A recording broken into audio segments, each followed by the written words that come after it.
दोस्तों, आज हम एक्सप्लेन करने वाले हैं कमाल की मूवी उप्पेना को, जो कि आपको जरूर पसंद आएगी। इसलिए वीडियो को अभी लाइक कर दीजिए। हम चलिए कहानी शुरू करते हैं। तो कहानी की शुरुआत में हम अपने हीरो आशीष को देखते हैं, जो कि समुद्र के किनारे बेहोश पड़ा हुआ था। इसके बाद हमें कुछ हफ्ते बाद का सीन दिखाया जाता है, जहां हम राम अधीर की बेटी संगीता को कॉलेज के लिए निकलते हुए देखते हैं। राम अधीर, जो कि गाँव का सबसे खतरनाक और अमीर आदमी है, सभी लोग उसकी काफी इज्जत करते हैं और वो सभी लोगों को डरा कर रखता है। अब उधर संगीता कॉलेज पहुंच जाती है। फिर हम रात को राम अधीर के घर पे आरएमओ को देखते हैं। दरअसल आरएमओ को राम अधीर से कुछ काम था, इसलिए वो उससे मिलने आया था, लेकिन राम अधीर के नौकर उसे इंतजार करने के लिए कहते हैं। अब काफी टाइम तक बैठे रहने के बाद जब राम अधीर नहीं आता, तब आरएमओ उससे मिलने के लिए उसके कमरे तक जाता है और वहां पहुंचकर आरएमओ खिड़की से देखता है कि राम अधीर अपनी बेटी से बात कर रहा है, लेकिन वहाँ उसकी बेटी नहीं होती।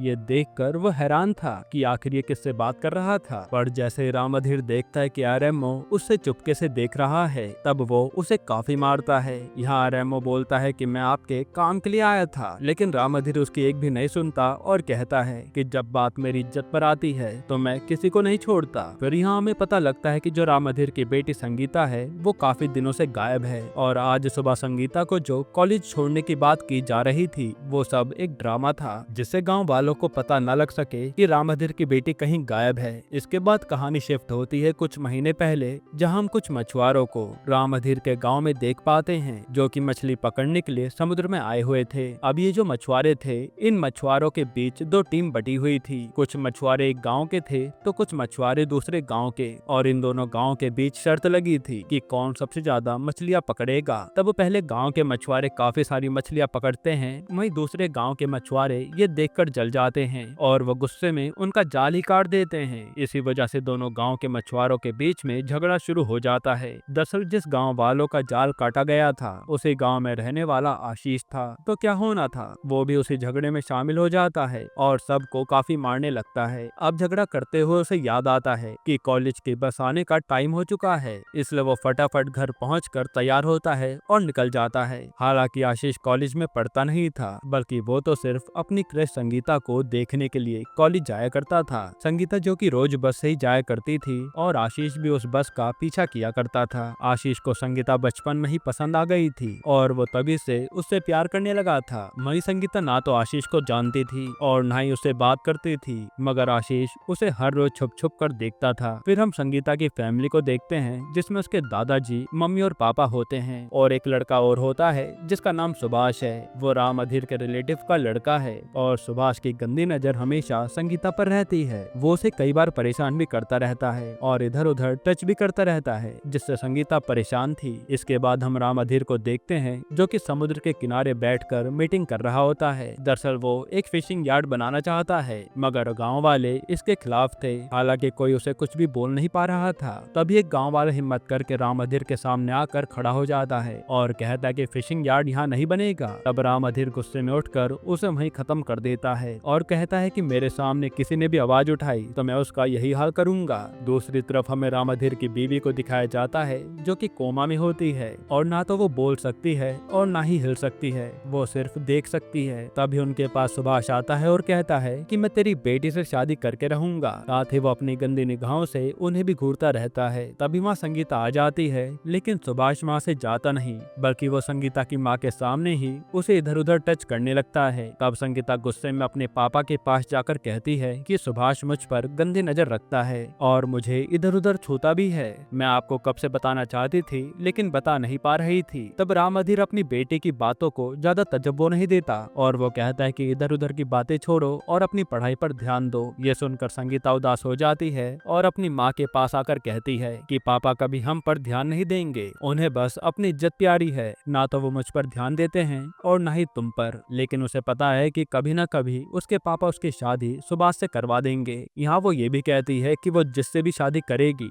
वो एक असली मर्द होगा, जो कि कभी भी किसी के सामने झुकने वाला नहीं होगा। फिर हम समुद्र के किनारे उन्हीं दोनों गांव वालों को देखते हैं और दोबारा से उन दोनों के बीच में झगड़ा चालू हो जाता है, जहाँ आशीष सामने के गांव वालों को काफी मारता है। तभी संगीता बस से कॉलेज से अपने घर लौट रही होती है, लेकिन रास्ते में उस झगड़े की वजह से बस बीच में ही रुक जाती है। उसी समय बस में सुभाष आ जाता जाता है और संगीता से कहता है कि चलो मैं तुम्हें बाइक से छोड़ देता हूँ। तब संगीता के मना करने पर भी वो उसे जबरदस्ती बस से बाहर ले जाने लगता है। तभी आशीष अनजाने में सुभाष को मार देता है और सुभाष एक चाटा लगते ही जमीन पर गिर जाता है। ये सब देखकर संगीता काफी खुश होती है और यहाँ पर एज अ व्यूअर हमें देखकर पता लग जाता है कि संगीता आशीष से इम्प्रेस हो गई थी। इसी के बाद से संगीता बस आशीष के बारे में सोचती रहती थी। फिर एक दिन संगीता बस से कहीं जा रही होती है, तभी वो बस रास्ते में खराब हो जाती है और बस का ड्राइवर बाहर निकलता है। तब उसे वहाँ आशीष खड़ा हुआ दिखता है। ड्राइवर आशीष से कहता है कि मैडम का एग्जाम देने का टाइम छूटा जा रहा है,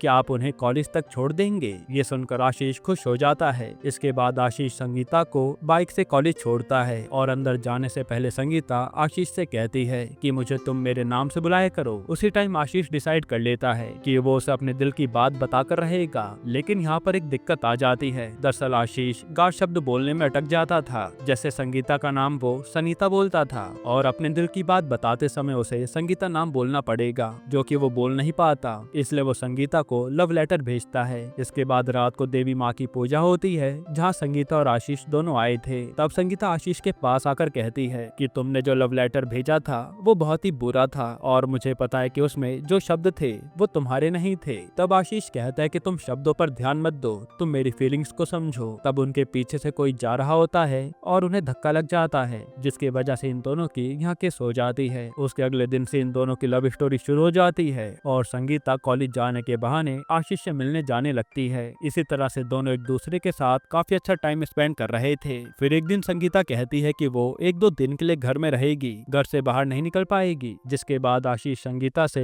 1-2 दिन तक मिल नहीं पाया था और उसे उसकी काफी याद आ रही थी। तभी आशीष को पता लगता है कि उसके गांव वाले राम अधीर के घर जा रहे हैं, इसलिए वो उनके साथ राम अधीर के घर पहुंच जाता है। फिर घर पहुंचते ही आशीष एक कमरे में जाता है, जहां वो राम अधीर की पत्नी से मिलता है और कहता है कि मैं आपकी बेटी से प्यार करता हूं और आपकी बेटी हर टाइम आपके बारे में ही बात करती रहती है। वहीं हम आशीष के पिता और पूरे गांव वालों को देखते हैं, जो राम अधीर को कह रहे थे कि बीच पर फिशिंग यार्ड मत बनाओ, लेकिन राम अधीर किसी की भी नहीं सुनता और वो कहता है कि मैं फिशिंग यार्ड तो बनाकर रहूंगा, अब चाहे मुझे उसके लिए कितने ही घर क्यों ना तोड़ने पड़े। दूसरी तरफ आशीष संगीता से मिलने उसके कमरे में पहुंच जाता है और उसे मिलकर कहता है कि मुझे तुम्हारी काफी याद आ रही थी, इसलिए मुझे तुम्हारे पास आना पड़ा। जिसके बाद सब बाहर आते हैं और राम अधीर गाँव वालों के साथ फोटो खिंचवाता है। फिर अगले सीन में राम अधीर के पास सुभाष की माँ आती है और कहती है कि मैं सुभाष के लिए तुम्हारी संगीता का हाथ मांगने आई हूँ। इस पे राम अधीर कहता है कि मुझे अपनी इज्जत काफी प्यारी है और तेरा पति एक कोठे वाली के साथ भाग गया था, अगर तू अपने पति से सारे रिश्ते नाते तोड़ देगी तो मैं तेरे बेटे की शादी अपनी बेटी से करवा दूंगा। यहाँ राम अधीर को पता था कि सुभाष की माँ ऐसा कभी नहीं करेगी, इसलिए उसने उसे सारे रिश्ते तोड़ने के लिए कहा था। वही राम अधीर एक बहुत बड़े घर से संगीता के लिए रिश्ता लेकर आता है और ये बात पता लगने पर संगीता अपनी माँ से गले रखकर खूब रोती है। फिर अगले दिन संगीता कॉलेज के लिए जा रही होती है, जहाँ रास्ते में उसे आशीष मिलता है और वो उसे सारी बात बता देती है कि मेरे पापा ने मेरे लिए एक लड़का पसंद किया है, लेकिन मैं उससे शादी करना नहीं चाहती क्योंकि मैं सिर्फ तुमसे प्यार करती हूँ। वहीं हम देखते हैं कि मछुआरों ने 3 महीने से कोई मछली नहीं पकड़ी है क्योंकि उन्हें समुद्र में जाने से मना कर दिया गया था, लेकिन संगीता आशीष से जिद करने लगती है कि वो उसे भी समुद्र में लेकर जाए और वहाँ पर ये दोनों अकेले समय बिताना चाहते हैं। तब आशीष उसे समुद्र के बीचों बीच ले जाता है, जिसकी खबर किसी को नहीं होती। फिर लौटते समय उनकी बोट का फ्यूल खत्म हो जाता है और दोनों वहीं अटक जाते हैं। इधर सूरज ढलने लगा था और दूसरी तरफ राम अधीर के पास फोन आता है कि बिटिया अभी तक घर नहीं लौटी। ये बात सुनकर राम अधीर को काफी टेंशन हो जाती है। तब वो संगीता के रूम में जाकर उसका रूम चेक करता है, जहाँ उसे एक लड़के की शर्ट मिलती है। ये देखकर वो समझ जाता है कि कुछ ना कुछ तो गड़बड़ है, इसलिए वो सीधा गाँव वालों के पास पहुँच जाता है। फिर वहाँ वो गाँव पहुँचने पर आशीष के पापा से कहता है कि मेरी बेटी को कोई आदमी समुद्र में लेकर गया है, ऐसा मुझे पता चला। हालांकि मेरी बेटी गायब है, इस बात का पता कभी लगना नहीं चाहिए। अब वो आदमी कोई भी हो, मुझे उससे मतलब नहीं है, मुझे बस मेरी बेटी सही सलामत वापस चाहिए क्योंकि मुझे मेरी इज्जत काफी प्यारी है। ये कहकर वो आशीष के पापा से अपनी बेटी को ढूंढ कर लाने के लिए कहता है। तब आशीष के पापा ये बात समझ जाते हैं और वो संगीता को समुद्र से लाने के लिए तैयार हो जाते हैं। वहीं उन्हें कहीं ना कहीं लग रहा था कि इन सब के पीछे उनका बेटा आशीष ही होगा। दूसरी तरफ संगीता और आशीष एक दूसरे से लिपट जाते हैं, जिसके बाद हमें मूवी की शुरुआत में दिखाया गया सीन वापस से दिखाया जाता है, जहां संगीता कॉलेज के लिए निकली होती है जो कि सब झूठ था और राम अधीर ने ये अफवाह फैलाई थी ताकि किसी को पता न लग सके कि उसकी बेटी घर से गायब है। वही जब अगले दिन उन दोनों की आंख खुलती है तो संगीता आशीष से कहती है कि मैं अब तुमसे जुदा नहीं रह सकती, क्यों ना हम दोनों शादी कर लें। ये कहकर वो अपने पास से मंगलसूत्र निकालती है जो कि वो पहले से ही लाई थी। तभी वो मंगलसूत्र पानी में गिर जाता है और आशीष उस मंगलसूत्र को निकालने के लिए पानी में कूद जाता है। फिर जैसे ही आशीष मंगलसूत्र को लेकर बाहर निकलता है तो वो देखता है कि बोर्ड पर उसके पापा और 2-3 आदमी और आ चुके हैं। यहाँ सभी को लग रहा था कि आशीष भी संगीता को ढूंढने आ गया है, लेकिन उसके पापा जानते थे कि आशीष पहले से ही बोर्ड पर था। फिर जब ये सब संगीता को लेकर समुद्र के किनारे पहुँचते हैं तो राम अधीर वहीं खड़ा होता है और उसे भी यही लग रहा था कि आशीष सबके साथ संगीता को ढूंढने गया होगा। जिसके बाद राम अधीर अपनी बेटी को घर ले आता है और पता लगाने की कोशिश भी नहीं करता कि वो किसके साथ गई थी। वहीं आशीष के पापा उसे समझाते हैं कि ये तूने बहुत गलत करा, राम अधीर काफी खतरनाक आदमी है और वो पता लगा कर रहेगा कि संगीता बोट पर किसके साथ गई थी। दूसरी तरफ राम अधीर रात में काफी सोचने लगता है कि आखिर संगीता किसके साथ समुद्र के बीच गई होगी। तभी वो अपने घर में लगी ग्रुप फोटो को देखता है जिसमें आशीष संगीता के कमरे की ओर ही देखे जा रहा था और वो ये देखकर समझ जाता है कि वो लड़का आशीष ही होगा जिसके साथ संगीता गई थी। अब वो आशीष को मरवाना चाहता था ताकि उसकी इज्जत पर कोई आंच ना आए, लेकिन वो उसे डायरेक्टली नहीं मरवा सकता था, इसलिए वो दोनों गांव वालों के बीच में लड़ाई करवा देता है और उस लड़ाई में अपने आदमी भेज देता है आशीष को मारने के लिए। तब वो लोग मिलकर आशीष और उसके पापा को काफी बुरी तरीके से मारते हैं और फिर उन्हें समुद्र के किनारे ले जाते हैं, जहां अगले दिन आशीष के पापा की मौत हो जाती है और आशीष काफी घायल होता है। वहीं राम अधीर सुभाष की माँ को फोन करके सुभाष और संगीता की शादी पक्की कर देता है, जो सुनकर संगीता काफी रोती है। तभी उसे पता लगता है कि आशीष के पापा की मौत हो चुकी है। ये बात जानकर वो और दुखी हो जाती है। वहीं दूसरी तरफ आशीष किसी से कुछ भी नहीं बोल रहा था और वो सदमे में आ चुका था। तभी आशीष को पता चलता है कि उसके पापा को मारने वाला कोई और नहीं बल्कि राम अधीर है। ये बात पता लगने पर वो राम अधीर के घर जाने लगता है। तभी रास्ते में उसे संगीता मिलती है जो कि उसके साथ भागने का डिसाइड कर चुकी थी और ये दोनों यहाँ से भागने लगते हैं। तभी राम अधीर के आदमी आशीष को पकड़ लेते हैं, जिनसे आशीष गुस्से में लड़ जाता है और वो उन सबको काफी बुरे तरीके से मारता है। फिर वो संगीता को लेकर एक ट्रेन में चढ़ जाता है। वहीं राम अधीर के आदमी जब ये बात उसे बताते हैं तो राम अधीर कहता है कि इस बात का किसी भी गाँव वाले को पता नहीं चलना चाहिए। दूसरी तरफ आशीष और संगीता उड़ीसा पहुँच जाते हैं और उनके पीछे पीछे राम अधीर के आदमी भी आ रहे थे, जहाँ से वो कोलकाता के लिए निकल जाते हैं। और कोलकाता पहुँचने पर ये दोनों 1-2 दिन के लिए काफी खुश रहते हैं कि चलो अब हम साथ हैं। लेकिन इन दोनों के बीच में दूरियां कम नहीं हो रही थी। जैसे संगीता आशीष के पास आने की कोशिश करती थी तो आशीष घबराने लगता था, शायद वो अपने पिता की मौत का सदमा भुला नहीं पा रहा था। वहीं आशीष को ये भी लग रहा था कि संगीता उसके साथ सेफ नहीं है, इसलिए वो संगीता को गर्ल्स हॉस्टल भेजने का डिसाइड करता है, जिसका किराया 3000 था।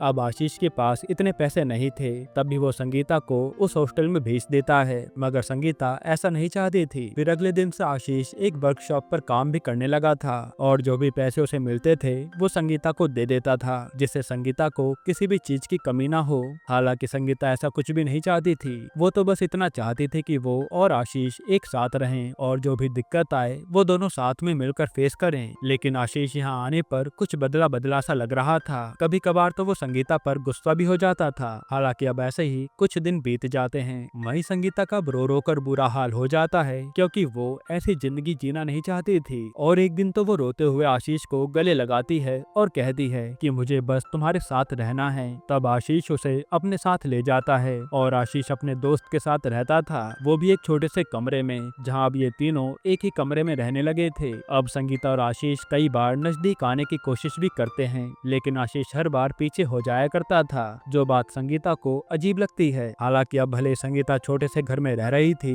लेकिन वो आशीष के साथ खुश थी। फिर एक दिन संगीता आशीष से कहती है कि हम दोनों साथ में रहने लगे हैं तो हमें अपनी फैमिली बढ़ाने के बारे में सोचना चाहिए, उससे पहले हम दोनों को शादी कर लेनी चाहिए। तब आशीष ये सुनकर खुश हो जाता है और वो उसे उसके पसंदीदा मंदिर में चलने के लिए कहता है ताकि ये शादी कर सके। अब जैसे ये दोनों स्टेशन पर पहुंचते हैं कि तभी राम अधीर के आदमी वहां आ जाते हैं और संगीता को उठाकर अपने साथ ले जा लेते हैं। तब आशीष भी कुछ नहीं कर पाता। फिर हम राम अधीर को देखते हैं, जिसके घर पर संगीता पहुंच गई थी और वो संगीता को कह रहा होता है कि मुझे अपनी इज्जत तुमसे भी ज्यादा प्यारी है। तब संगीता उसे समझाने लगती है कि मैं आशीष से कितना ज्यादा प्यार करती हूँ और हम दोनों एक दूसरे के बिना रह नहीं सकते। तब रामधीर कहता है कि तुझे पता भी है कि तेरी खबर देने वाला कौन था, और वो बताता है कि तेरी खबर आशीष ने हमें दी थी, तभी तो हम तुझे स्टेशन से उठाकर ला पाए हैं, और वैसे भी आशीष अब तेरे साथ फैमिली नहीं बना सकता। ये सुनकर संगीता हैरान हो जाती है, जिसके बाद कहानी फ्लैशबैक में जाती है और रामधीर अपनी बेटी को बताता है कि उस दिन जब रामधीर आशीष और उसके पापा को मार रहा था,